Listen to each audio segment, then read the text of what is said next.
year, but then fell short against the Thunder without their star, Luka Doncic, who was out with an injury. The Lakers have promised that they are willing to go all in this summer, according to our own Dave McMenamin.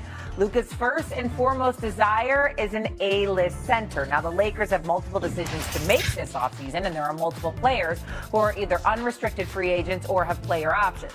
The Lakers could have $50 million in cap space, depending on if they retain their own free agents. And so now let's think a little bit forward here. If the Lakers have both a star center and LeBron James and a healthy Luka Doncic, where could they potentially fall in the West, Vinny?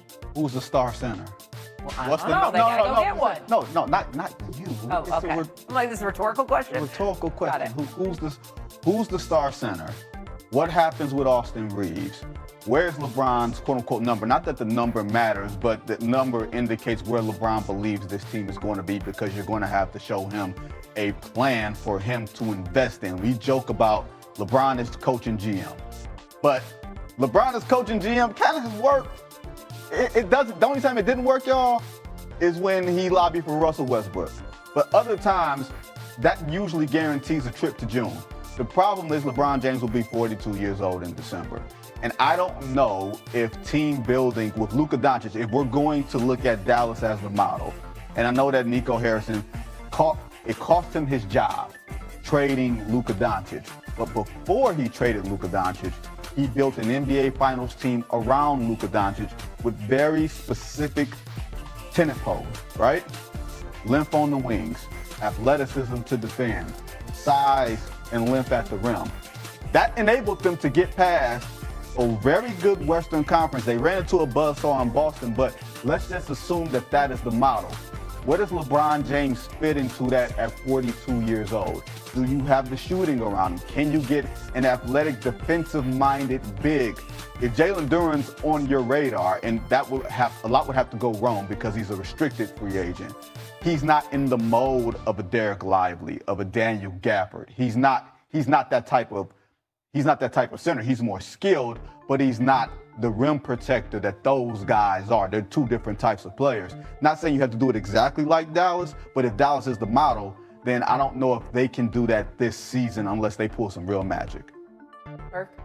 And the magic is gonna have to be maybe revisiting the relationship with Anthony Davis.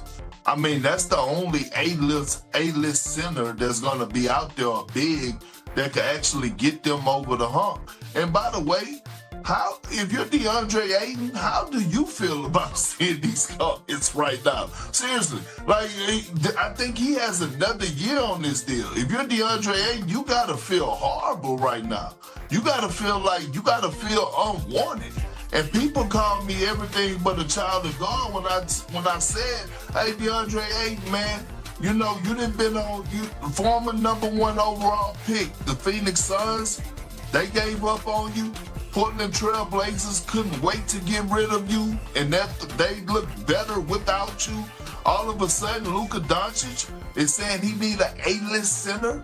Like, I want to go out on the limb and say maybe they could go pull the string and get a Daniel Gafford, and I love Daniel Gafford, but I just don't know if that puts them to the point of getting to the NBA Finals. Especially when you think about OKC, the Spurs, Denver Nuggets, like Jokic is still there. Minnesota is still there. I wouldn't put the Lakers ahead of any one of those teams.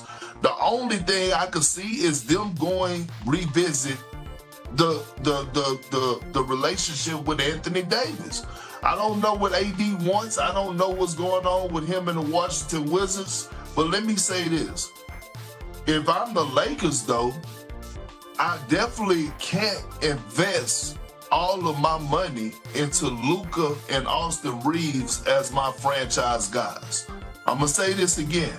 If the Lakers are trying to get to the promised land and trying to win another championship, Austin Reeves and Luka together cannot be your two best players to lead you to a championship. You cannot have two guys that are defensive liabilities that's leading the charge. I'm sorry. So, yeah, they got a lot of things to figure out. I'm glad to see his reports out there that they're somewhat prioritizing LeBron James a little bit, because going into this offseason after they was swept by the Oklahoma City Thunder, I said that LeBron needs to be priority over Austin Reeves. LeBron is still more valuable to that franchise over Austin Reeves. And I believe Austin Reeves is a hell of a player. I really do. I just don't believe that he's a second option guy alongside Luka to get the Lakers to where they're trying to go. First and foremost, the Lakers need to figure out how they have someone that can play some defense. Maybe it's a center that plays at both ends of the court. Maybe some depth on the bench, some shooting.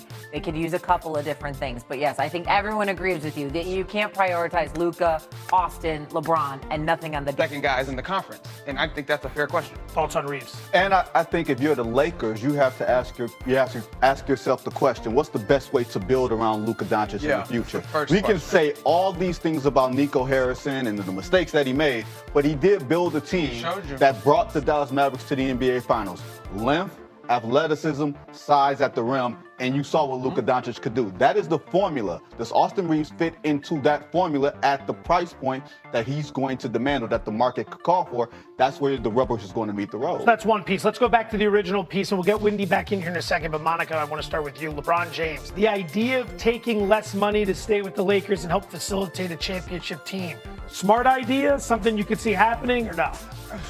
I think it's a fine idea. I mean, the man is a billionaire. Like, again, what's important at this point, right? Like, first of all, he's not playing 82 games anymore. Like, he's not doing that. We've seen him sort of dwindle in the postseason. Do you stay in a position where you believe you will be able to add to your legacy as far as rings and championships, and you have this incredible life already? We know you're near the back end of this. What's the alternative? I guess it also becomes a question. The alternative is to go get paid highly and do nothing? I mean, you always are going to be LeBron James, so you are a draw, but like, what is your priority at this point in your career? Because remember, when he went out to LA, part of it was his family was out there and the other things that he was doing business-wise. Like, I can't answer that. What is his priority? If his priority is still being in LA and another championship, then yeah, I think you would take a little bit off, take a little bit less at this point in your career. Wendy, to see LeBron leave LA and go play somewhere else to finish off his career, how big of a surprise would that be? I do not expect that to happen, but it's definitely on the board. He is a free agent. And you look, the landscape that we see it today is not what the landscape is going to be on July 1st. There will be moves that happen in the NBA in the next 5 to 10 days that will affect who could come after LeBron James. I promise you, he will have potentially more options. Will they be better options than the Lakers? Probably not. I think what you want to do if you're LA, forget about the actual number of the salary. What you want is to make LeBron a partner.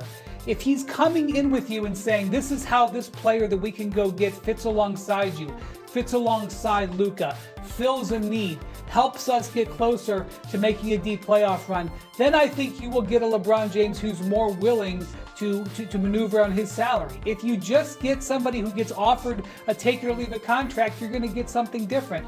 Rob Pelinka knows this. He's talked about wanting to respect LeBron for months. I think it's most likely he stays as a Laker, but I do not think it's guaranteed. We have operated with the thought and sometimes the jokes. LeBron is the GM and the coach and everything else. But when you partner with